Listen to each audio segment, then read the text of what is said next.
Ladies and gentlemen, good evening, good afternoon, and good morning to everyone. Welcome to the SRP webinar on soft power, Islam, and religiosity perspectives from the Middle East. My name is Dr. Muhammad Ali, and I am an assistant professor at the S. Rajaratnam School of International Studies, or RSIS, here in Singapore. And I will be the chair or moderator for today's webinar. This webinar is organized by the Studies in Interreligious Relations in Plural Societies program, a unit or program of RSIS, and it is our first webinar of the year. The webinar we are having today is part of our ongoing attempt to understand the role and use of Islam in the domestic and foreign policy of the Middle Eastern countries, such as Saudi Arabia, United Arab Emirates, Qatar, Egypt, as well as Turkey and Iran. Broadly, we are interested in, first, the competing and differing claims to authoritative Islamic knowledge at the state, organization, non-state, and the individual level. Second, we are keen to learn the core ideas of these competing claims. And lastly, we are interested to understand the implications of such competition and ideas on the Muslims, particularly those living in the diverse and plural societies of Southeast Asian countries. We are very privileged to have two eminent speakers for today's webinar. Our first speaker is Professor Peter Mandaville. Prof. Mandaville is currently a senior advisor for the Religion and Inclusive Societies team at the United States Institute of Peace, where he also leads an initiative focused on the security and peace-building implications of religion in the external relations of great powers. He is the author of many books, including Transnational Muslim Politics, Reimagining the Ummah, which was published in 2003, and Islam and Politics, published in 2014. Prof. Mandaville holds several portfolios, including director of Abu Sulaiman Center for Global Islamic Studies at George Mason University, and senior research fellow at the Berkeley Center for Religion, Peace, and World Affairs at Georgetown University. And our second speaker is Dr. Usaama al-Azami. Dr. Usaama is departmental lecturer in contemporary Islamic studies at the University of Oxford in the UK. He is the author of Islam and the Arab Revolutions, the Ulama Between Democracy and Autocracy, which was published in 2021, and he's currently working to develop monographs on modern Islamic political thought, Islamism in the Arab world from the late 20th to the early 21st centuries, and Yusuf al-Qaradawi and the issue of takfir. For today's webinar, each speaker will be speaking for about 20 minutes, and this will be followed by a question and answer session where participants will get a chance to engage or ask the speakers questions. May I remind that for those who wish to ask questions or give comments, kindly type them in the chat box available below in the Zoom facility. We also request all participants for today's webinar to off their cameras as well as to mute their microphones. For your information, this webinar tonight will be recorded. Ladies and gentlemen, it is now my pleasure to invite our esteemed first speaker, Professor Peter Mandaville, to deliver his lecture. Prof. Mandaville will be giving an overview of issues relating to Islam and soft power in the Middle East, as well as his observations and analysis on the dynamics between Islam and geopolitics in the Middle Eastern region. Prof. Mandaville, Over to you, please. Well, thank you very much, and greetings and good morning from Washington, D.C. I'm very grateful to Dr. Muhammad Ali and all of the team at RSIS for the invitation to be with you today and to help to inaugurate this new webinar series. It's been my pleasure to visit and speak at RSIS on numerous previous visits to Singapore, and I'm very glad to be back virtually on this occasion. So I will be speaking today about the role of Islam in the external relations and foreign policy of two key states in the Middle East, namely Saudi Arabia and Iran. The work that I'll be presenting today comes out of a project that I've been leading at Georgetown University's Berkeley Center for Religion, Peace, and World Affairs over the last 5 years, with very generous support from the Carnegie Corporation of New York. This project is called The Geopolitics of Religious Soft Power, and its work has proceeded essentially in two phases. The first phase was focused very much on the Middle East and constituted a comparative study of the role of Islam and religion in the foreign policy and national security strategies of Saudi Arabia, Iran, and Turkey. It's that work that I'll be speaking to most directly today. But in the second phase of the project that we're engaged in now, the project has indeed truly gone global in the sense of needing or wanting to recognize that the instrumental use of religion, and indeed the question of instrumentality is one that we should and will need to discuss in some detail. The role of religion in the foreign policy of states around the world is not a phenomenon confined to the Middle East, but rather something that we see a great many countries or a great many states and governments in a variety of world regions incorporating into their external relations today. So the Geopolitics of Religious Soft Power project, and I'm going to go ahead and place a link to that in the chat box here. The project is it's not just my work.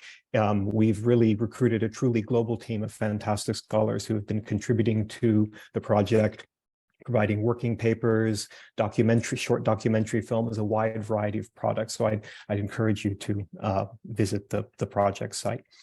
I'm going to go ahead and share a relatively brief slide deck just to help guide my remarks this evening. So perhaps a word first on the whole concept of religious soft power. Many of you will, of course, be familiar with Joseph Nye's famous concept of soft power, which relates to the idea of the capacity of a state to convince other actors in the international system to behave in preferred ways based on the persuasive or attractive power of values, norms, ideas, and culture, obviously contrasted with more conventional notions of hard power defined in either military or in some senses of the term economic as well. So what we're doing here is taking this broad concept of soft power and looking more specifically at its religious dimensions. There are some other scholars in international relations today who I think have done useful work to kind of supplement the soft power concept in ways that allow us to better understand the religious dimensions of it. So I think, for example, of the work of Gregorio Bettiza at the University of Exeter in the UK, who has recently been working with the notion of what he terms sacred capital, which you can compare with the more common sociological idea of social capital. And with this notion of social capital, with this notion of sacred capital, Bettiza is trying to recognize the fact that there are certain states, certain governments, that by virtue of their country's very specific or historical relationship with a given religious tradition, have greater capacity to make use of that religious heritage or that religious identity in their broader geopolitical persona. One obviously thinks very easily of a country like Saudi Arabia, whose modern state form is the territorial home to the two holiest sites in Islam. But one can, of course, also think of countries like Israel that have a very special relationship with Judaism, the Vatican City, and to some extent, Italy, in terms of a very specific relationship with the Roman Catholic Christian tradition. So then we kind of mix these two pieces together and we get what I'm referring to in my work as religious soft power, which is essentially the idea that, or the phenomenon of state governments making use of their sacred capital in order to achieve soft power impacts. While much of this work is discussed and will be presented today mainly in a soft power vein, I think it is worth recognizing that there is sometimes today a sharp power dimension of this.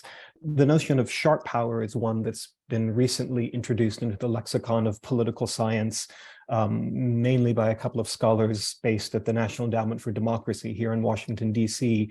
And they use this term sharp power in order to refer to the phenomenon whereby countries like Russia and China use various forms of misinformation and disinformation operations to kind of reach into and to try to achieve certain kinds of political effects through societal manipulation.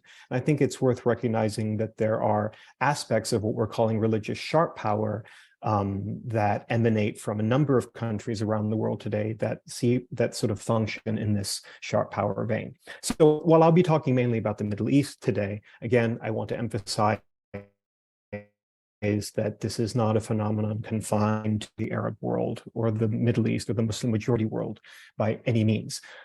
Those of you who follow Russian foreign policy will know that for the last couple of decades, there's been a very close relationship between Vladimir Putin and Patriarch Kirill of the Russian Orthodox Church, an interesting symbiotic relationship between them that plays out in ways that have allowed the Russian Orthodox Church to in many ways become sort of an appendage of Russian foreign policy.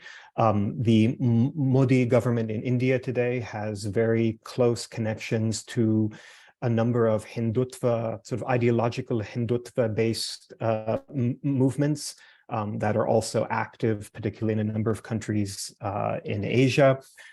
China, somewhat counterintuitively, is engaged in this work as well. Counterintuitively, of course, because generally when we think of China, we think of a country quite hostile to religion, a country that is either suppressing religious groups, committing mass atrocities against its own Muslim population in the Western provinces, for example. But very interestingly, we're starting to see a pattern whereby China is actually in more of a soft power vein, reaching back into its own Buddhist heritage in order to try to mobilize that history as a way of building favorable relations with countries in which you have significant Buddhist populations along the geography of Xi Jinping's Belt and Road initiative. We can talk about Christianity in Brazil under Bolsonaro. We can certainly talk about various forms of Israeli outreach to Jewish and more recently evangelical Christian groups in the United States. And the United States itself, certainly during the Cold War, saw enormous geopolitical inutility as a counterbalance to Soviet communism. And indeed, that's part and parcel of the story that I want to move on to next, which is the kind of first of two brief comparative portraits that I want to offer you today. Obviously, the question of Saudi Arabia's export of Wahhabism is something that has been discussed and debated for decades. And I, as a scholar of international relations, have been particularly interested in the question of how and to what extent and in what ways Saudi religious transnationalism, as I prefer to refer to it, has been a facet of the kingdom's broader geopolitical policy. On the slide here, I've included the thumbnail of the cover of an edited volume that I published around this time last year with Oxford University Press entitled Wahhabism in the World, Understanding Saudi Arabia's Global Influence on Islam. This is the first comprehensive academic study of various aspects of Saudi Arabia's religious transnationalism. And it tries to sort of cut through the conventional discussion of this issue, which tends to often function in a polarizing fashion where one side of the debate, those on one side of the debate argue that Saudi Arabia's export of Wahhabism is the root of all nefarious things in the world, including direct links to terrorism and Salafi jihadism. Or on the other end of the debate, people who say, no, this is just conservative religion, but there's nothing, problematic about it. My sense has always been that the truth is somewhere in the middle. Neither of these two portraits on the extremes is quite accurate. And so I wanted to actually undertake what I hoped would be a sort of balanced and objective analysis of this question. So this book is not my work. It's an edited volume, and it includes contributions from a number of fantastic scholars. The first half of it kind of is a portrait of the enterprise and history and structure of Saudi religious transnationalism. Then the second half of the book contains 9 country case studies looking in detail at how Saudi religious influences have shaped and impacted Islam in a number of countries around the world. And given our audience today, I will mention that one of those case studies does focus specifically on Islam in Indonesia, written by Professor Nur Hadi Hassan. So obviously, I've already mentioned briefly the ways in which Saudi Arabia already possesses, by dint of its unique historical relationship to Islam, a strong repository of what we've termed sacred capital. But of course, the story of Saudi Arabia's export of Wahhabism is very much a story of the ways in which the kingdom has managed to take advantage of the enormous wealth that it has accrued through petrodollars and use that money to support a wide variety of da'wah and activities that support religious causes, Islamic religious causes around the world. In the interest of brevity, I'm not going to go into enormous detail about all aspects of this enterprise and how it works. I'm happy to go into that detail when we get to have a discussion later. But again, as a scholar of international relations, I'm primarily interested in the foreign policy or geopolitical import of this work. And so in that vein, part of what I've been wanting to do is to try to understand and analyze the evolving role of Islam in Saudi Arabia's geostrategic outreach and policy. I think that the kind of modern story of this phenomenon really begins primarily in the early 1960s. We could take it back earlier, but let's start the foreign policy story in the 1960s.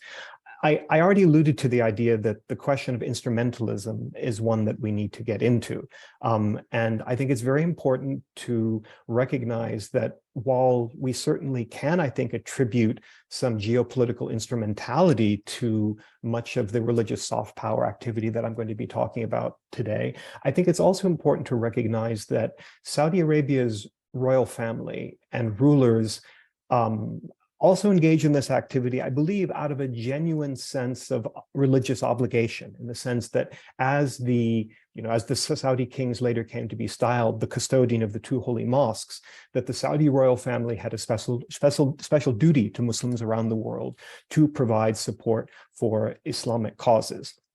And yet at the same time, I think it's impossible to not recognize that this line of effort on the part of the Saudis did emerge at a very specific geopolitical Cold War juncture in the 1960s, when the pan-Arabism of Gamal Abdel Nasser, which certainly was accompanied by secular nationalist and socialist overtones.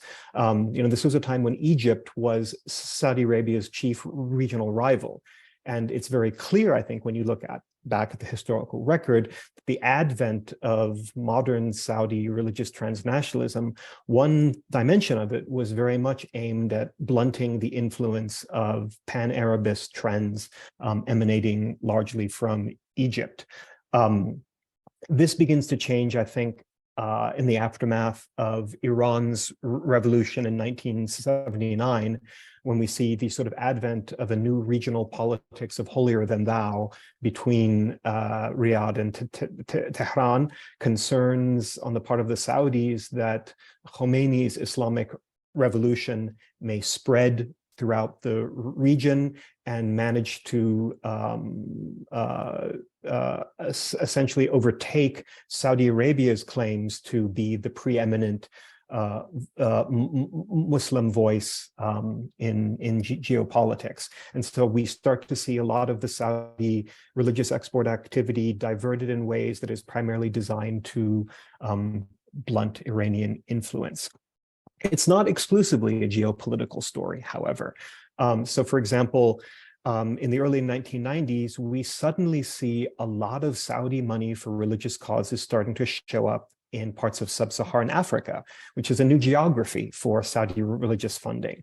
And when you kind of begin to investigate and look into that, what you discover is that the vectors that govern levels and direction of Saudi religious funding in sub-Saharan Africa are very directly correlated with levels of increase in popularity and support for Pentecostal and evangelical Christianity. So there's a sort of dimension of competing with newly blossoming Christian communities in sub-Saharan Africa, and Muslim groups in a number of countries concerned at the rise of Christian influence in their regions, contact the Saudis and essentially request support to compete with growing Christian influences. Again, I think it's fair to say that the return to a focus on Iran and blunting Iranian influence has been very prominent in the more recent manifestations of Saudi religious transnationalism, certainly from the time of the United States' invasion of Iraq in 2003.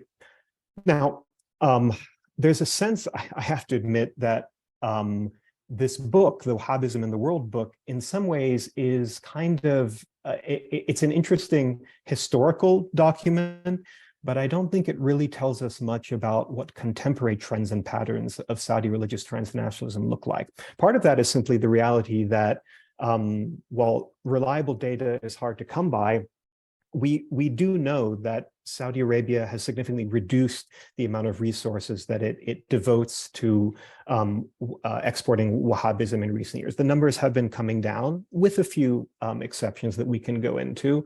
And so on the one hand, it seems tempting to tell a story of the decline of Saudi religious export activity. I don't think it's quite that simple, though. Rather, I think it's more accurate to say that we are seeing the advent under Crown Prince Mohammed bin Salman, the de facto ruler of Saudi Arabia, of a new paradigm, a new model of Saudi religious transnationalism, which involves renovating and repurposing some of the organizations previously associated with the old models, such as the Muslim World League under Mohammed bin Salman's hand-picked Secretary General, Sheikh Mohammed al-Isa.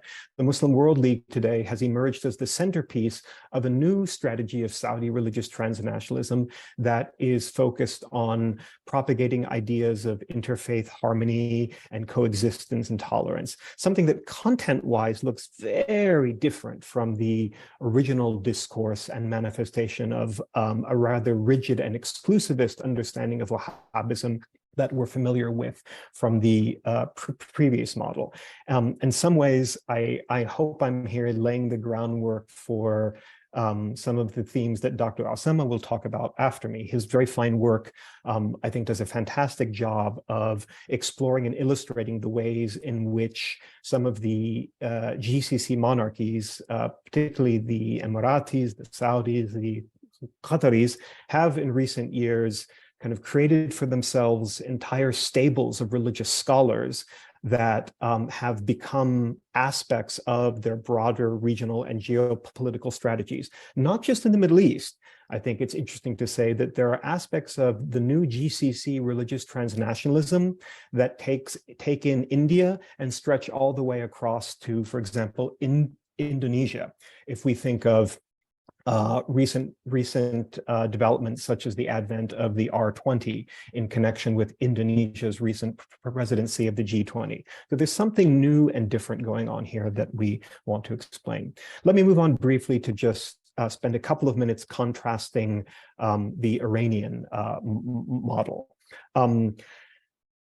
I think just in the interest of brevity, one point I want to make is that the Iranian model of religious transnationalism, I think, has been somewhat more flexible and I would argue rather creatively deployed, more so than the Saudi approach. I think the Iranian government has been more creative in tapping into many different symbolic and polysemic dimensions of what the Iranian Revolution might mean for different communities in different parts of the world. So on the one hand, we obviously have the Iranian Revolution as something distinctly Shi'i in orientation that gives Iran the capability of building certain tendrils of influence in countries, particularly in the Middle East, where you have either Shia majority populations or significant Shi'i minorities. Such as the eastern province of Saudi Arabia, or Shia majorities that are essentially under the thumb of Sunni regimes, such as in Bahrain, for example. So there's that inherently Shi'i dimension to Iranian religious transnationalism. And yet I think it's often missed, or we don't focus enough on the ways in which the Iranian Revolution also had a very strong third worldist dimension to it, which allowed its resonance to travel not just beyond the Middle East, but also beyond the Muslim world to numerous countries in the global South that really read it and understood it and engaged with it as a third worldist gesture, first and foremost. A country that had managed to find a way to resist the neo-imperialist impulses of both the United States and the Soviet Union. As we moved into the later stages of the Cold War. And so this has allowed Iran to establish itself as a chief kind of purveyor of a broader global resistance culture. And that, I think, helps to explain why you've seen at various points in recent years, close relations emerge between Iran and countries in very different regional cultural zones, such as Venezuela, where it's possible for them to make common cause in blunting what they both view as U.S. neo-imperialism. So I think it's very interesting to note the sophistication and the subtlety that is present in Iran's religious soft power. And I just want to provide one example of that is maybe would be of particular interest to this audience, because it refers to something that I came across while visiting Indonesia some years back. So I was visiting the National Islamic University in the Ciputat neighborhood of South Jakarta in 2008, 2009, I think. And this was, during this time, this is a time when the United States government was engaged in some sort of efforts to reach out to Muslim communities around the world to assure them that the wars in Afghanistan and Iraq, were not reflective of broader American values and how America views Muslims, and to send the message, a soft power public diplomacy message, that the United States actually wants to be friends with Muslims around the world. And so one thing the United States did was to set up these things called American corners.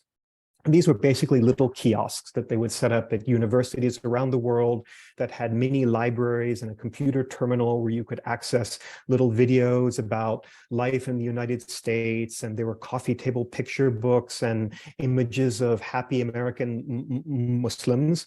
And they had set up one of these American corners at the National Islamic University. And when I visited, this American corner had been shoved off into the corner of a basement room, and it was gathering dust. It was basically moribund.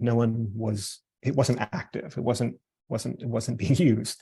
And my local host pointed upstairs and kind of giggled. And so when I followed where he was pointing, this is what I saw. So he explained to me that 6 months previously, the Iranian ambassador had been visiting the university, had seen American Corner, put in a call to Tehran, and within 3 months, they had created a rival Iranian Corner. And so I, of course, was very interested to know what was in Iranian Corner.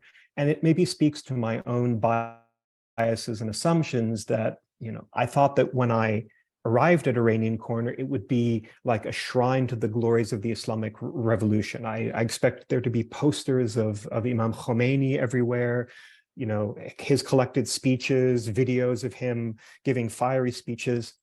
And when I got up there, and I noticed, by the way, that it was packed out, everyone was in Iranian Corner, there was nothing of the sort.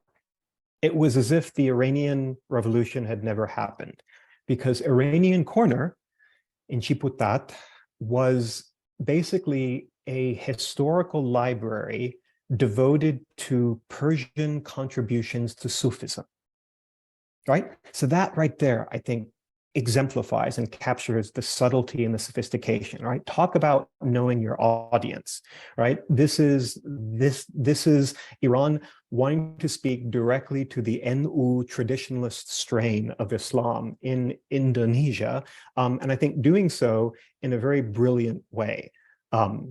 So just to wrap up, why should we pay attention to this phenomenon of religious soft power more broadly?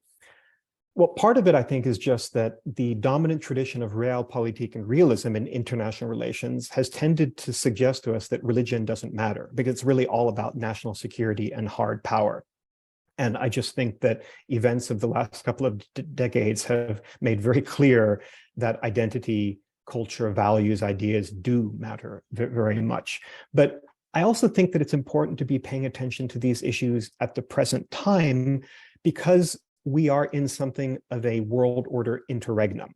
We seem to be departing from the post-World War II so-called international liberal order and the bipolar order, obviously, of the Cold War, into a new paradigm of world order whose exact orientation and structure, I think, is still unclear.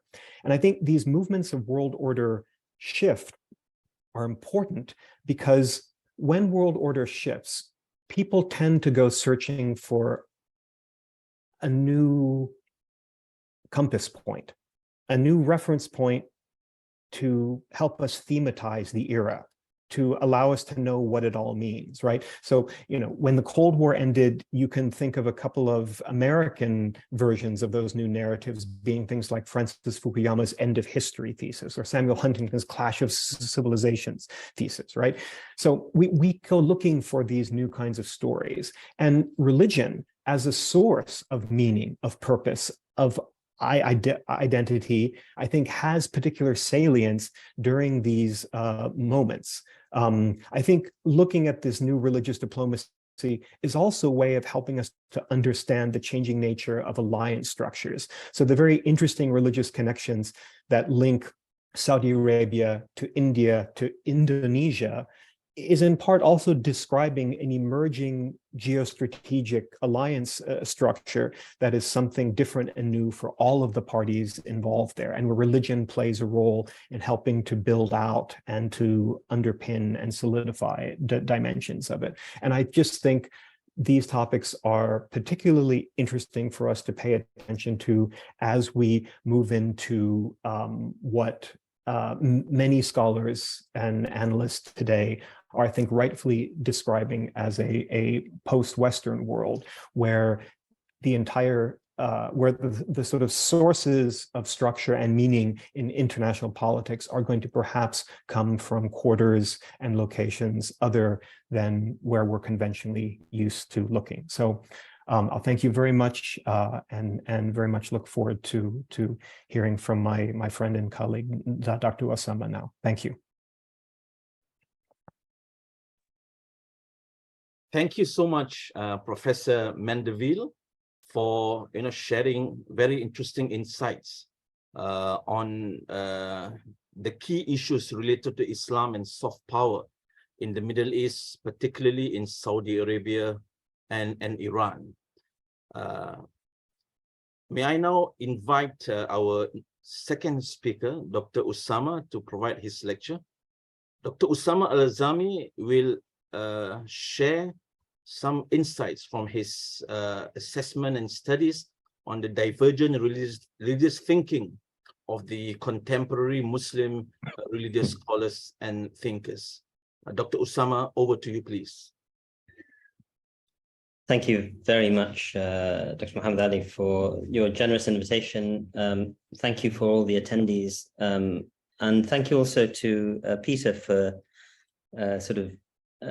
setting me up for a more maybe, I think you took a very broad view of the system that we're dealing with. And I'm hopefully going to focus in on, as you indicated, some of the key countries in the Middle East that I've been working on. And so I think our talks will, complement each other. I hope they will, but I really benefited from listening to your insights. And I have to sort of more carefully follow your project at Georgetown, inshallah. So thank you again for inviting me. I'm going to try to give a broad overview of certain types of soft power projection that have taken place over the course of the last decade or so in the Middle East. I also apologize in advance in terms of, I do have children in the house, and I've got young children in the house, so they might make some noise occasionally, but hopefully it won't interrupt us in any big way. So my first slide actually is just, I like my images because a picture speaks 1,000 words. And here we have three very important individuals. This was probably taken roughly a decade ago, 2015, 2016. And we have the Sheikh al-Azhar on the left, so the most senior religious official in Egypt. Sheikh Abdullah bin Bayya, who is now effectively the Grand Mufti of the UAE, although he spent much of his career in Saudi Arabia and was a respected scholar there. I visited his home a couple of times in Saudi Arabia. And he's also a former deputy prime minister of Mauritania. And his children are quite involved in politics as well. So last I checked, he has one son in the Mauritanian cabinet. And he also has I think a son who's an ambassador on behalf of Mauritania, and was, when I visited him in Saudi Arabia in 2009, the ambassador to Saudi Arabia itself, which is a major power, of course, in the Middle East region, broadly speaking. And on the right, we have the foreign minister of the United Arab Emirates, Abdullah bin Zayed, the brother of the current president of the United Arab Emirates. And so this, coming together of these figures actually is something which comes off of the back of the Arab revolutions. The Arab revolutions of 2011, and in a sense, they come to an end in 2013 in what I would consider their first phase, perhaps somewhat optimistically. They really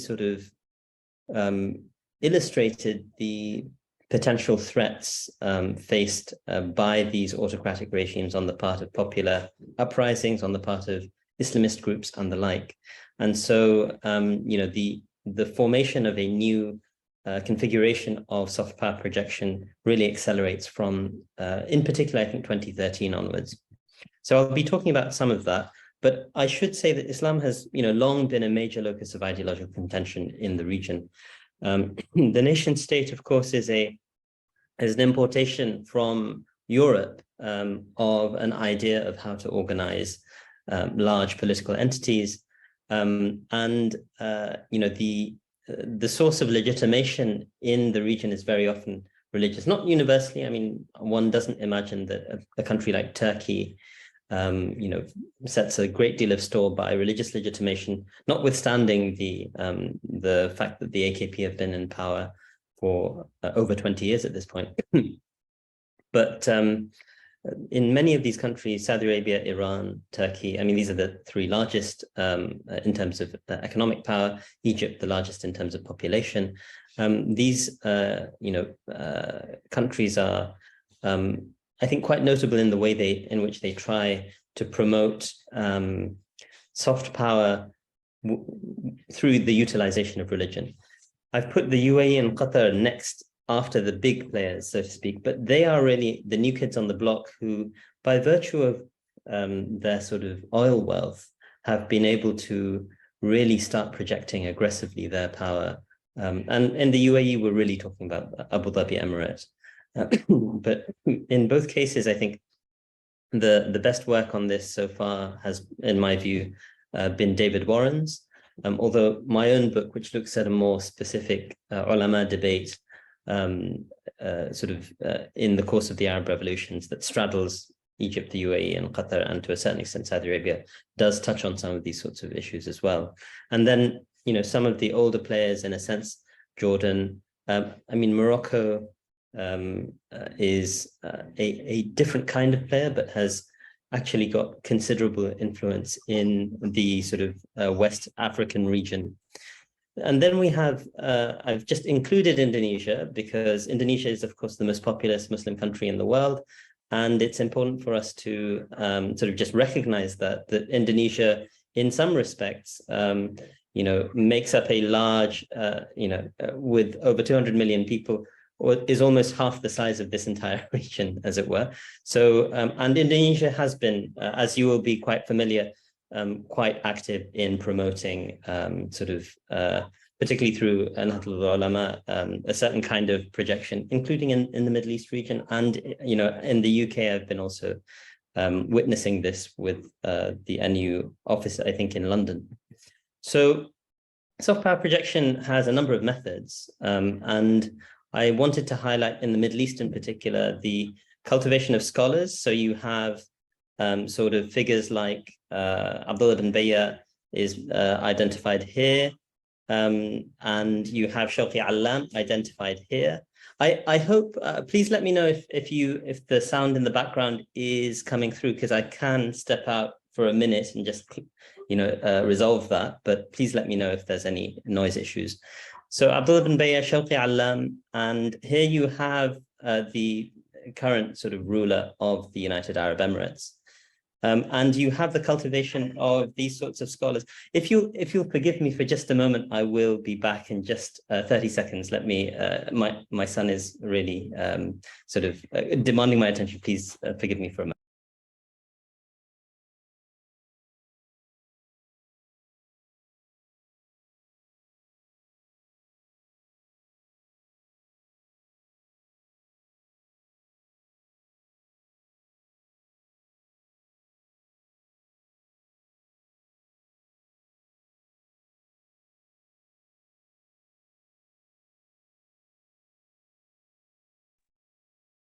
My apologies for the slight delay. So with respect to, you have the cultivation of scholars, you also have the promotion, and in some cases, the establishment of certain institutions. I'll talk about that in the next slide. And then we also have, Saudi Arabia is very difficult to beat on this, but the hosting of holy sites. So in a place like Saudi Arabia, of course, there is the Haramain, but also I think Jordan, to a certain extent, gains a certain degree of soft power legitimacy by one being they cultivate their lineage as members of the Prophet's family, the al-Bayt, and they also are caretakers of the Al-Aqsa sort of mosque site. And so, those are obviously limited, but in some respects, they can be made up for by having long-standing institutions. So places like Morocco have the Qarawiyyin, Egypt has the Azhar, and so on. I also wanted to just highlight that, we are using the category of religion, but it's in the study of religion, it's a highly contentious category. And I think there are certain problems. I just want to highlight this. I don't really have a great deal to say, and I can comment on it if people would like in the course of the discussion. But religion as we use it today is, in my view, a highly Eurocentric concept. And so that is a problem when it comes to these sorts of analysis, but I'll bracket that for now, as I have on the sort of slide. So institutions, I've mentioned al-Azhar. It's, of course, the oldest and sort of most highly regarded of the three on the screen, but actually there are even older institutions like the Qarawiyyin in Fars. We have these recent institutions have emerged, and I've mentioned David Warren's book. I think I have already mentioned his Rivals in the Gulf, which is the best treatment of the UAE-Qatar nexus and their contestation over ideology and their cultivation of, in a sense, two scholars in particular, Yusuf al-Qaradawi and Abdullah bin Bayya, scholars I also study. And so the International Union of Muslim Scholars was established by Qaradawi in 2004. He's, of course, passed away last year. And, Abdullah bin Bayy was closely associated with it from the establishment until 2013, when he I think, he could see that the tide had shifted and the counter-revolutions were going to be successful. And I'm, to a certain extent, I have argued that there might be a cynical component to this. And that's how I've just portrayed it now. But, he is also quite committed, in my estimation, quite a committed anti-democrat. He thinks that democracy brings a lot of problems. And that's why, in some respects, the sort of advocacy of democracy that had become so strong in the International Union of Muslim Scholars, I think made it somewhat inevitable that, bin Bayy would leave and he would set up the Forum for Promoting Peace in Muslim Societies under the auspices, quite literally, of the Qatari Foreign Ministry. So the patron of this institution is this chap on the right here, who's the foreign minister. So he's actually listed on the Forum for Promoting Peace in Muslim Societies as their patron, or Ra'i in Arabic. And then I've also mentioned, these are a little less prominent on the international scene than the aforementioned institutions, but the Hayat Kibar al-Ulama of Saudi Arabia and of al-Azhar, both of them have a certain amount of religious clout that can be projected beyond the borders if need be. And so I also wanted to talk about, I've got a few slides on sort of Islamophobia, and I will skim over them rather briefly, but actually Peter mentioned sort of Chinese, I think you mentioned the Chinese delegation to, or the Middle Eastern delegation to China, visiting the Uyghur regions and praising, this is a screenshot that I've taken from the Middle East Eye, where they praised Chinese efforts to combat terrorism. And of course, the entire sort of discourse of the war on terror is quite intimately involved in the deployment of soft power in certain states, Egypt and the UAE and Saudi Arabia. So, Tunisia is, of course, joining this bandwagon now. Tunisia has gone in a very troubling direction with its loss of any sort of democratic legitimacy, but it's also been one which has gone in a kind of anti-Islamist direction because the Islamists are one of the sort of major forces that advocated for the democratic transition. And so part of this is about crushing what I've described as Islamic activists domestically and regionally. And these are usually activists who are, I would characterize them as Islamist in the sense of associated with Muslim Brotherhood ideology. And so, largely advocating democratic sort of reform and anti-autocratic sort of transition in a region that is quite entrenched in autocracy. That's going to sort of raise the ire of a lot of the region's rulers. And that's why you have the deployment of Islam to sort of designate. There's an interesting melding of different discourses. So the Muslim Brotherhood in most of the countries mentioned here on the screen is designated a terrorist organization. So that's using the language of the war on terror, but also drawing on Islam to justify that sort of rationalization. And I describe, I would call this as Peter has suggested already, the instrumentalization of Islamic discourses. You also have, the UAE in particular has been noted in this, and Egypt does this more sort of behind the scenes. Bahrain is also engaged in this. Saudi Arabia has, been more sheepish about this, as it were, but it's, arguably on the way to making that transition to supporting the Israeli occupation in Palestine. Recently, I think in the last couple of weeks, there was someone was tweeting somewhat sarcastically that, one of the great fruits of the normalization with Israel is now, being witnessed in the UAE. They had a weapons show, and they were showcasing Israeli weaponry in the UAE for sort of a weapons fair of some kind. And finally, I wanted to just talk about the promotion of Islamophobia as a mechanism to shore up the right kind of religion, so the right kind of religiosity. And so again, Islamophobia, the war on terror, the securitization of Muslims, these are all kind of mutually reinforcing phenomena. And so, you know, it's I think quite understandable on the part of states. I mean, understandable not in the sense that it's a good thing, but understandable in the sense that as a strategy on the part of an authoritarian state that they would utilize. I mean, I had a video here, but I wasn't planning to play it, of Abdullah bin Zayed, the foreign minister of the UAE, giving a lecture, giving a talk at a sort of international event in Saudi Arabia, talking about condemning Western political correctness when it came to policing Muslims, and saying that, well, actually the West, you know, we know because these are our own people, that the West should be surveilling Muslims and sort of really policing them very aggressively. Otherwise, they're going to basically start getting lots of terrorists in their midst and so on.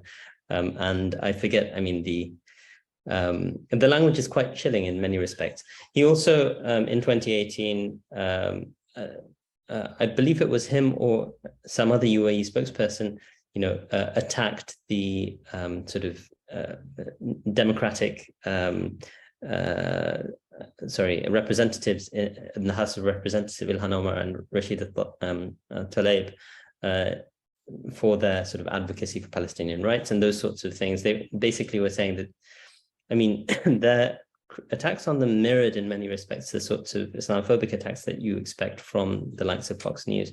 And so it's not, you know, entirely surprising that he's actually showing up on Fox News in 2014, you know, in the wake of the UAE issuing a list of terrorist organizations, including certain prominent North American and European organizations, whether it's Islamic Relief in the UK, or CARE, the Council of American Islamic Relations, or the Muslim Student, I think MAS is actually not necessarily a student organization, but Muslim Association, American Society, sorry.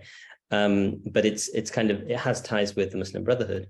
And so, you know, he was speaking on Fox News, and Fox News ironically was saying that, well, you know, don't you think it's a bit far going sort of identifying these sorts of civil society organizations? And Abdullah bin Zayed was saying, well, actually, we like to sort of solve problems before they arise. And I think that the West should learn from our techniques. And so, you know, it's I think, sorry, I didn't click that. And this is, I think, my last slide, or okay, penultimate slide. The Mufti of Egypt in 2020 sort of described 50% of Europe's Muslims as being ISIS affiliates. So this is the quote from October 2020, where he said, "We studied the issue of, you know, ISIS in 2016 and found that the number of Europeans got to a point where about 50% of second and third generation Muslims living in Europe joined ISIS." And so, I mean, that sort of discourse, of course, is utilize. I mean, there's obviously there's no empirical basis whatsoever for making that sort of a claim, because that would mean that, you know, something like maybe 20 million ISIS members live in Europe, which is obviously sheer absurdity.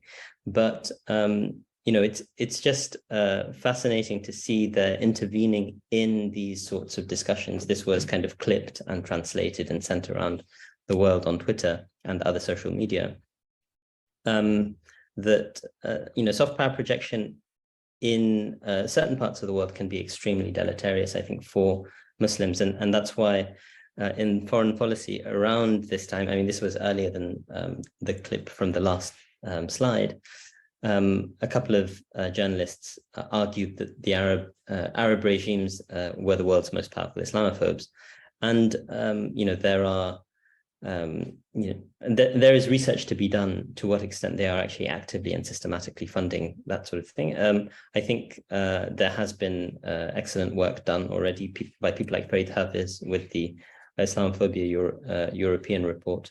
But there needs to be a lot more done. I hope that this gives a useful overview of what I had to say about soft power projection. And I'm happy at this point to take any questions. But thank you very much for having me again. Thank you so much, Dr. Usaama al-Azami, for sharing your interesting insights on the divergent religious thinking of the contemporary Muslim scholars. We now have a good 35 minutes for question and answers, and I do have questions ready to ask. And I guess the first question is addressed to Professor Mandaville. And let me read the question here. It goes like this. Other than Saudi Arabia, are the other oil-rich Gulf countries also engaging in a similar religious soft power strategy? And what is their value proposition to Muslims? Is it in competition with Saudi Arabia or in lockstep against, say, Arab nationalism, political Islam, and why? And no, thank you very much for the question. As Dr. al-Azami's presentation has just shown, there are indeed a wide variety of Gulf monarchies engaged in this kind of activity. And I think there was a nice complementarity between our presentations, as he suggested, because I think I was providing sort of a portrait of the historical evolution of the context in which we currently find ourselves. And I think his presentation was a wonderful overview of the current state of play within this space. And obviously we do have a number of other particularly GCC monarchies involved. It's not to say that this kind of activity is limited to the GCC nations. Dr. al-Azami referred to the fact that countries like Egypt and Jordan, and I would add to it Morocco as well, have had the ability to exert certain kinds of religious influence that's consistent with their respective geopolitical and geostrategic goals.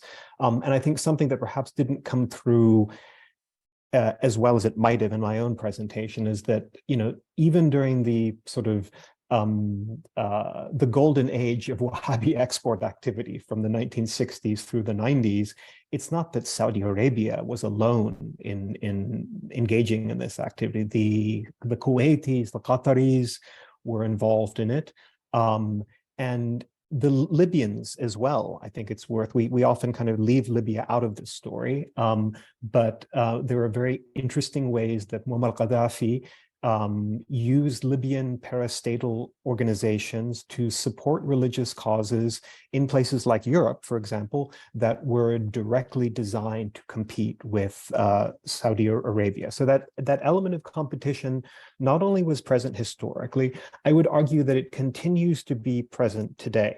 So even when we look at the current alignment, or what appears to be a very close alignment at times between Abu Dhabi and Riyadh on these questions, and it's true, at some level there is a broad alignment in terms of the MBZ and MBS geopolitical perspective. I think there are ongoing dimensions of competition as well, insofar that speak to the fact that and Dr. al-Azami has cautioned us appropriately to be very careful in how we use notions and concepts such as religion, but the religious culture of the Emirates is historically quite different from the religious culture, the dominant religious culture of Saudi Arabia.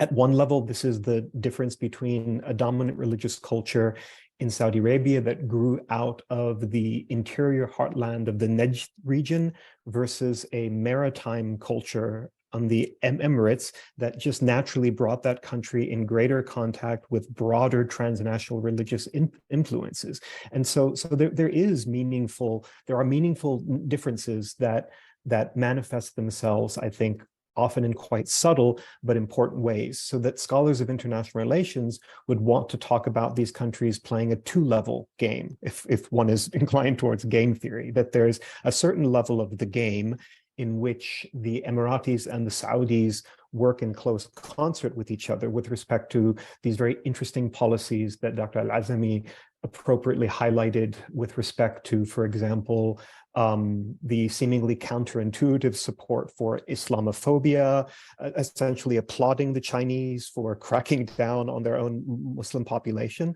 right? There's a level of alignment around the idea that any public or vaguely politicized manifestation of Islam that is not completely subservient and loyalist to the incumbent regime needs to be immediately labeled terrorist and cast beyond the pale of contemplation. And so there's a very close alignment there. And yet there is another level of this game in which the sort of scholars that each of the two sides have recruited are not exactly on the same page with respect to certain questions around religion itself. And so I think it's important to kind of pay attention to those two levels of the game and to see certain moments when they are either in tension with each other, or where what goes on one level provides an interesting lens to understand things going on the other level. But thank you for the question. Thank you. I think more questions are coming in. And I guess the next one is also addressed to you, Prof. Mandaville. Are you implying that with new MBS paradigm, Saudi Arabia is retreating from the global competition to be dominant authority of Islam? Is the export of Wahhabism diminished, or has this been taken over by non-state actors like the Islamic clerics and the NGO institutions? Great question. I've never been asked it in quite that way, quite so starkly. Is Saudi Arabia retreating from its sort of aspiration to be the preeminent religious authority, or the source of religious authority, or the most influential Muslim nation? In a sense, I guess if pushed, I would perhaps too starkly say yes, insofar as I don't believe that within the worldview of Mohammed bin Salman, that kind of religious influence matters anymore. It's not the currency that matters to him, right? We've seen him systematically curtail the influence and capacity of the religious establishment of Saudi Arabia, certainly domestically, but in very important ways externally as well. He has a broader vision of Saudi Arabia's future that we see splashed over many brochures and videos of the gleaming futuristic cities and facilities that he's planning to build in Saudi Arabia. And it's one that depends economically on Saudi Arabia's ability to create and develop, to cultivate a broad portfolio of investments heavily focused on growing Asian economies. And so I think there's absolute, and this is the backdrop against which I read a new paradigm of religious diplomacy. That's not so much about exerting Saudi religious authority in Muslim countries in Asia. And let's remember, as we persistently often forget, that demographically speaking, Islam is an Asian religion, not a Middle Eastern religion, and will be so even more going forward. And so it's quite natural that the vector, the directionality of Saudi religious outreach turn east. So I think right now, what we're seeing now is a final evidence of the fact that the always stale and irrelevant question of compatibility between Islam and the West, right, which was so much an organizing principle of post 9/11 discourse, is I think finally dead and gone. And instead, we need to be asking much more interesting questions about Islam and the East. I think that Mohammed bin Salman, at the end of the day, is a pragmatist. I don't think that he has a particular ideological orientation towards religion. I think that when he sees when he sees it to be useful for his broader geostrategic goals to pull back Saudi religious outreach and reduce the capacity of the Saudi religious establishment, he will do so. And then on the other hand, when he finds geostrategic utility in promoting certain kinds of religious causes, he's quite happy to do so as well. But at the end of the day, I don't think Saudi religious preeminence is his goal. He has a fundamentally different version of that country's place in the world. And I think by corollary, a different vision of where religion fits into that future. Could I perhaps sort of I was hoping you would. Sure, please, yes, I mean, please, I was Dr. just Usaama. thinking, I mean, I would qualify maybe that, I mean, I absolutely agree that Mohammed bin Salman is probably first and foremost a pragmatist. I mean, he has shown himself to be very successful at, getting at the top of the food chain. I don't think, and you will have watched the fascinating interview he gave to, I think it's Abdullah Fairi. This is a couple of years ago. Madhayo Rashid wrote a very sort of scathing after piece to it on Middle East Eye, but he was asked about sort of Islam and religion, and he sort of went into an interesting exposition of Islamic jurisprudence, and it was fascinating. You don't see that from Muslim leaders anywhere, and my feeling is that yes, it's true that he's not. He's very pragmatic and he's not ideologically committed. But I think he will very sort of be very conscious of the fact that the Haramain is in his territory, and he needs to cultivate that aspect of Saudi Arabia's sort of like reputation globally. And I feel as though you spoke about Isa, I forget his first name, Muhammad Isa, the person who's in charge of all of MBS's religious projects. And this is about, I think, a similar kind of religious power play or power projection that is about reinforcing autocracy. So I think that function of religion is going to be all important going forward, the religious legitimacy component. But I think it is done pragmatically. And I think he is illustrated the fact that he's willing to turn to China and kind of, displease Washington in certain instances, even displease the person who got him into power, MBZ, in certain instances. And, MBZ could be his father. That's the age difference, right? But, I think he's very ambitious, and I don't think he would take anything off the table, including sort of religion. Yeah. Okay. For today's seminar, a lot has been mentioned about Wahhabism, MBS, and Saudi Arabia, right? So can you also shed some light on Salafism in terms of, its current status and influence today? What does this development known as post-Salafism really means? And what are the factors, features, and significance of the transformation of Salafism in the contemporary Muslim societies? Peter, I think this is for you. I mean, I'm happy to start, Usaama, but you absolutely must please join in as well. So I'm of course very conscious that the term Wahhabism is technically it's an exonym, right? A name given to a group externally. You don't find people who call themselves Wahhabis. It's a name given to this group, and it usually carries a negative connotation when used. I use it as the title of the book more to gesture towards the idea that there is a discourse on something called Wahhabism, and the book is trying to engage with and unpack that particular discourse. Wahhabism, I think, is best understood as a distinctly Saudi variant of, a broader theological and jurisprudential orientation that, the question correctly identifies as Salafism, which has certain kinds of defining features in terms of its understanding of the appropriate sources of jurisprudence, a tendency to view certain kinds of Muslim practices and orientations in particular ways. And I think there are specific features of Saudi Arabia's history, and more specifically, the relationship that developed between Muhammad ibn Abdul Wahhab and the early Saud family as a political alliance, and certain needs that they had, certain political needs that they had that needed to be justified by reference to religion, that explains why the Saudi variant of Salafism became what it did. Now, we often hear we've heard in recent years, certainly over the last 20 years, a lot of discussion about the growth of Salafism around the world.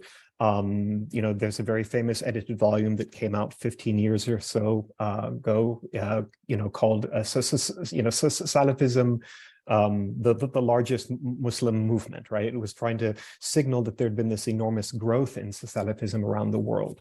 And I think one of the hypotheses behind that growth has been the idea that we should view the popularization, the upsurge in influence and growth in Salafism around the world as a direct byproduct of Saudi Arabia's export of Wahhabism, the Saudi religious transnationalism phenomenon that I've mentioned, that I've been focused on in this talk. I mean, is there something there?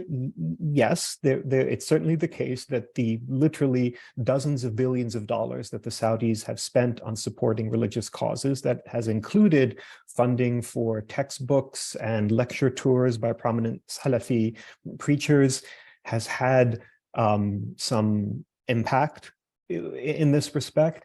And yet, I also think that it would be a severe mistake to simply reduce the growth of Salafism around the world to Saudi religious influence, not least of all because there are non-Saudi, nationally indigenous varieties of Salafism that need to be recognized and referred to, most notably, I think, in Egypt and Pakistan, such as the Ahl Hadith movement. There were, recognizably Salafi ulama operating in Egypt in the 1920s, for example, that had very important engagement with the early modern Saudi state, in fact. So there are other, Salafis that have developed other Salafisms that have developed wholly independent of Saudi Arabia. I also think that there are aspects of Salafism that have been very appealing to particularly young globalized Muslims trying to make sense of their identity in a world in which they have access to unlimited amounts of information about religion.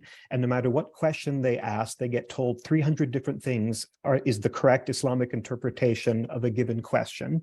And I think Salafism holds a certain kind of appeal because of its groundedness.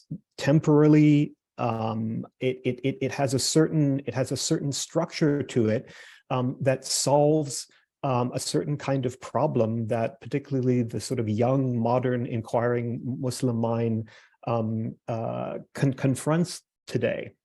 And I don't think that you can simply explain that. You can't explain that appeal exclusively by reference to Saudi religious influence.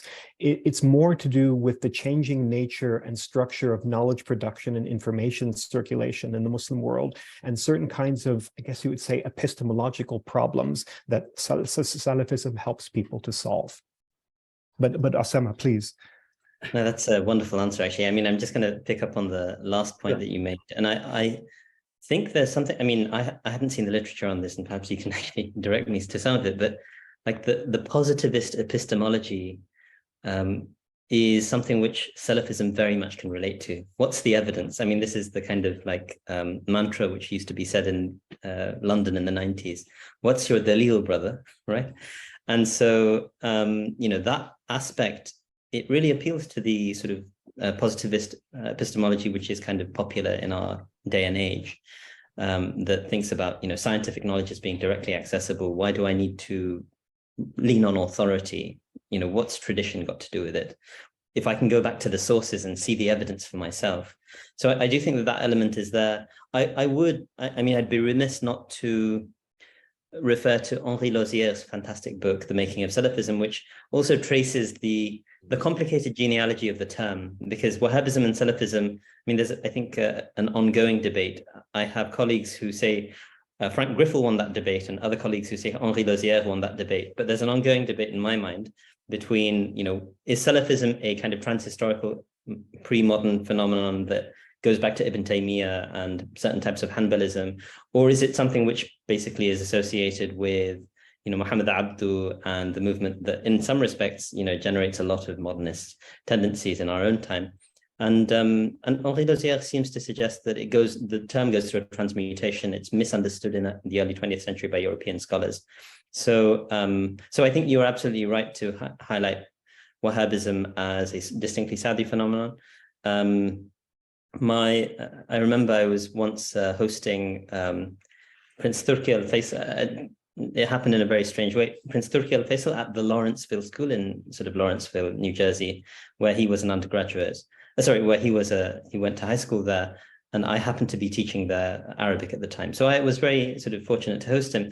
And Bernard Haeckel, who was my supervisor at the time, my advisor at Princeton, I asked him to join just so that he could meet someone who's an old friend of his in some respects.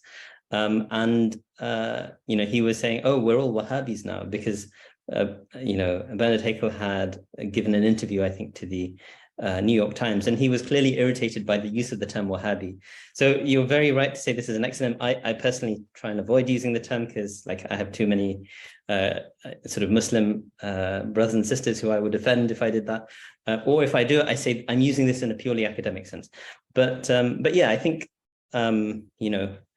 I really I think one way in which the term is going to be redefined, and I'm sure, Peter, you are looking forward to Cole Bunsel's book, which is coming out with Princeton University Press, I think in May.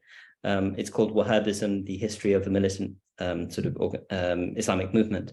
And I think what Cole has done brilliantly in his work is to illustrate that the first Saudi state of Mohammed bin Saud and Muhammad Abdul Wahhab as the ideological lead would have basically done takfir of the third Saudi state.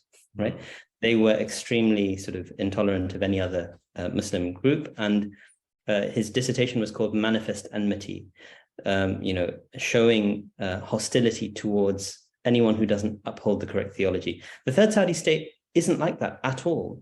I mean, that was rejected by the great thinkers of people like Muhammad. Forgive me, I forget his name, Ibn Sulaiman, the Grand Mufti, so to speak, who passed away in 1969, the major alim who actually went and visited the Azhar on behalf of Saudi Arabia and so on. So that sort of Wahhabi, sort of anti-Wahhabi polemics that are suggesting that takfir is embedded within it, I think is highly problematic in our own day. And as Mohammed bin Salman has shown, they can be brought completely to heel by the modern state. So the only power in town in Saudi Arabia is the state. But yeah, I hope that adds to what was initially an excellent response to the question.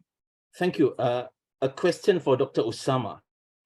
Ahmad Tayyib, Shawki Alam, Abdullah bin Bayya, they are all known to be progressive and moderate scholars. So the question is, do you think Islam that is progressive and moderate in the sense of insistence on governance based on human rights, rather than a repressive interpretation of the Sharia, as well as with respect to freedom of religious belief, would appear to be ideal for modern Muslims in plural societies like Singapore and the UK? Right. I mean, progressive and moderate are really relative terms. And so we need to think about, so there's no question, I think, that a lot of the ideas that come out of the Azhar in the later half of the 20th century, from the students of Shaltut, and I suspect that someone like, Ahmed al-Tayyib may have been a student of Shaltut. Shawki Alam would be in that broad tradition. They're very capacious in their understanding of Sunni Islam. They aren't very rigid on the madhabs. They still, fascinatingly, given the current reconfiguration, they're still reasonably hostile to Salafi creed, Salafi Aqidah. From what I can tell, it's not terribly popular in the Azhar. And so, I'd be just cautious about using terms like moderate and progressive. I think, in places like Singapore, which is, a very tiny city-state, where sort of democracy is not too much of a concern, I think, because of the trust in the government, the high levels of trust that exist there. And I think that that's, possible in some respects in those sorts of small polities. I wouldn't describe, Ahmed al-Tayyib is complicated because he has to, he's a very senior religious figure, but he's also a very senior political figure. Since the 1961, reformation of the Azhar under Gamal Abdel Nasser, Ahmed al-Tayyib, or the rector of the Azhar, is ranked in the position of a minister in the government. But he somehow, and I haven't studied how he managed to do this, but was able to secure for himself in the Egyptian constitution independence for the Azhar. And so he's been a thorn in the side of Sisi probably since 2015, 16, when Sisi wanted to get the Azhar to make certain statements in the realms of religion. And so in that regard, I think he's a very sort of positive limiting factor on an otherwise absolutely out of control authoritarian, in my view. But Shawki Allam, I've not followed him closely enough. And as you saw, the statements that I have seen of his aren't terribly progressive, moderate in my view. And Abdullah bin Bayya, I think he, for him, and David Warren has traced this shift. I disagree with David's interpretation in some respects, but I do think he was very much middle of the road, sort of like trying to bridge, different groups up to the point of the Arab revolutions. After the Arab revolutions, the concern about the state became an existential issue for him. And so he was willing to side with the United Arab Emirates through its perpetration of massacres or the active backing of massacres in places like Egypt, in places like Yemen and other places. And I think, his reputation as a moderate has taken a very significant hit thereafter. So that would be my take on this. Yeah. Thank you, Dr. Usaama. So the next question, I believe, can be addressed to both, asking about soft power. What are the impact of these soft power projection on regional relations in Southeast Asia? Are these cultural outreach influence Muslim communities in Southeast Asian countries? And how does it change how Southeast Asian countries relate to each other? Peter, can I give this to you? Because I feel... Yes, no, I think it's actually a very important question. And it's something that I was trying to kind of allude to when I talked about the ways in which the religious diplomacy of figures like Mohammed bin Zayed and Mohammed bin Salman are as much aimed at, or as much tied up with their broader strategies for South and Southeast and East Asia as they are with their geopolitical designs for countries closer to home, much less their relations with Europe and North America. And I think this is where the connection to countries like India and Indonesia and this G20, R20 access that I mentioned becomes relevant again. And relevant, I think, in ways that, at least at my initial glance, is somewhat worrying, insofar as, many of you may be familiar with the Indonesian government's effort to kind of promote this idea of Islam Nusantara, or humanitarian Islam, as sort of a new Southeast Asian and distinctly Indonesian kind of Islamic export product. The recent interreligious effort connected to the G20, the R20, was, a major part of that. Something that I noticed that was rather worrying to me is that you had figures associated with Hindu nationalist movements like the RSS eagerly taking up this model of humanitarian Islam emanating from Southeast Asia and seeing in it a preferred model for politically docile and subservient Muslim communities that they would like to see in India. And so what I think we're seeing, and I don't think this is a deliberate strategy on the part of, say, in Indonesia. I think this is an unwitting minefield that the Indonesian government has walked into. But basically what it speaks to, I think, is an interesting convergence of interest among, say, China, India, and a number of GCC countries, which was, I think, perfectly and brilliantly illustrated by Usaama's kind of reference to the idea that these governments, somewhat ironically, case of the GCC, now becoming some of the greatest underwriters of Islamophobia. But there is a certain kind of subservient and docile Muslim identity that it is in their interest to promote. And it allows them to make common cause, again, somewhat counterintuitively perhaps, with Hindu nationalist movements in India. And so I worry that one of the longer term implications of this new religious diplomacy it may mean that it redounds to the detriment of Muslim communities in certain countries that the nations of the GCC see it in their geostrategic and geoeconomic interest to be able to forge strong partnerships with. And it's in part an answer to a question that I saw in the chat box where I think something I said was maybe slightly misunderstood. I'm not in any way suggesting that that Islam's compatibility with the West is a thing of the past. I'm simply saying that in the years following 9/11, the sort of popular, if not populist level of discussion of Islam, at least in my home country of the United States, was organized around a set of questions about, is Islam compatible with the West? Is Islam compatible with democracy? Those were never appropriate or good questions to ask for any number of reasons that we don't have time to get into here. But I think the persistence of that kind of discourse masks the fact that there are actually a set of much more interesting questions to be asked about Islam in the East, as we saw the emergence and evolution of a number of new political orientations towards Muslims on the part of emerging powers in Asia. And for me, that's really the set of questions that we should be asking going forward. Thank you, Prof. Mandaville. For Dr. Usaama, you mentioned several outfits like the IUMS and the FPPMS. Do these outfits create any global impact? Do you see any outfit or institution in the list of countries you showed earlier being involved or are interested in the reform of Islamic thought?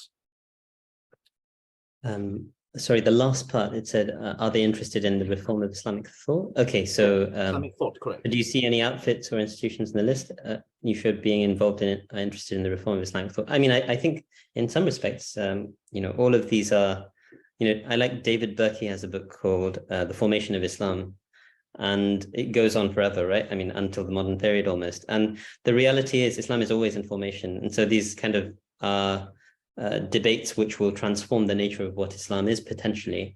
And I think that, to that extent, they are engaged in an effort to, engineer certain sorts of shifts in Islamic discourse. So I think everyone who participates in Muslim discourse, and I actually argue elsewhere in unpublished work that even those of us who work in the Western Academy and engage in ethics scholarship are, as Kevin Reinhart put it in a recent wonderful book, Lived Islam, crypto theologians, so to speak.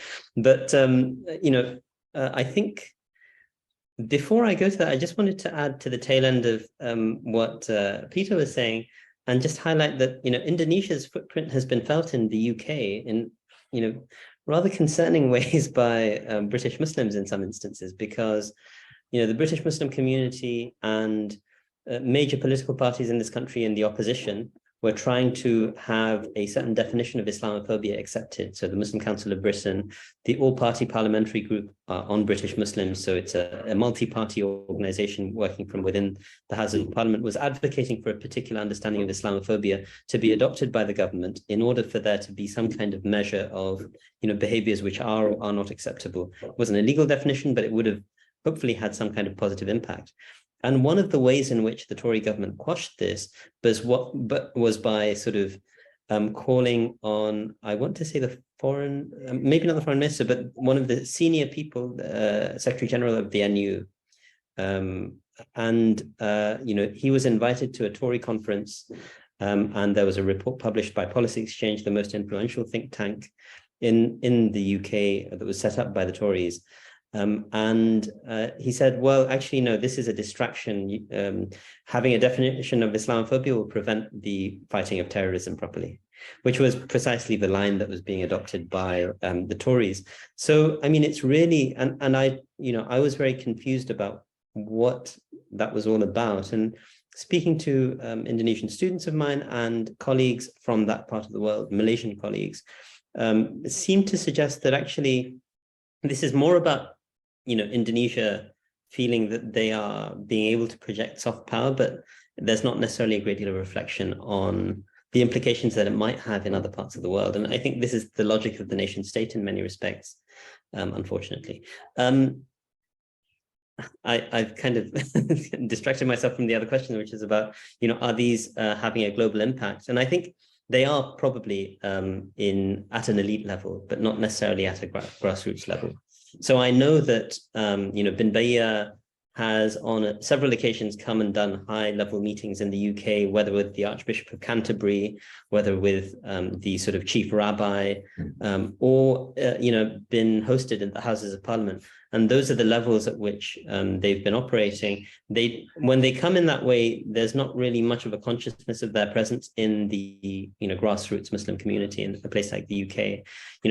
Bin Bayyah has had very close ties with the Trump government, invited to the national prayer dinner, I forget what, prayer breakfast. He advised as far as I understand, it was through the advice of Bin Bayyah that his student, Hamza Yusuf, who's a vice president to him, joined a commission as part of the Trump administration on, religious rights internationally and so on. So I do think that at a high level they have an impact, but I'm not sure that we'll have to wait and see what sort of impact it has on Islamic thought more generally. Yeah. Okay, thank you so much, ladies and gentlemen. Due to time constraint, it's now 10:30 Singapore time.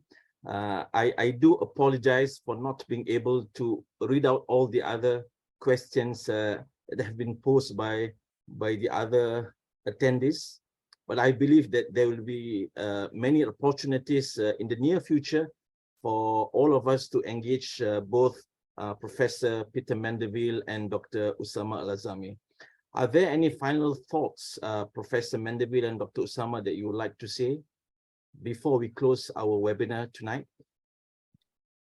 I'm happy to I just want to thank you for having us over. And it's really been a wonderful conversation and a wonderful opportunity also, Peter, to have a conversation with you on these things. And I look forward to an ongoing conversation with everyone involved. Thank you. Yeah, no, I would also just want to add my gratitude to RSIS for the invitation, to Dr. Usaama for I think a very rich conversation that I also hope will continue. I plan to be visiting Oxford in May and hope we'll have the chance to connect then. And just grateful to everyone in our audience today for your engagement and wonderful questions. Thank you. Thank you. Thank you so much, ladies and gentlemen. We have now come to the end of our webinar. So on behalf of the SRP program at RSIS, I thank both our esteemed speakers, Professor Peter Mandaville, as well as Dr. Usaama al-Azami.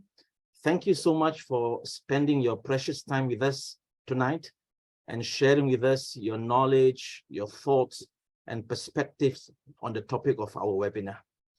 And we really look forward to seeing you again in the near future in other webinars or in person. At the same time, we also thank all participants for their presence and participation tonight. Have a good day, everyone. Bye-bye.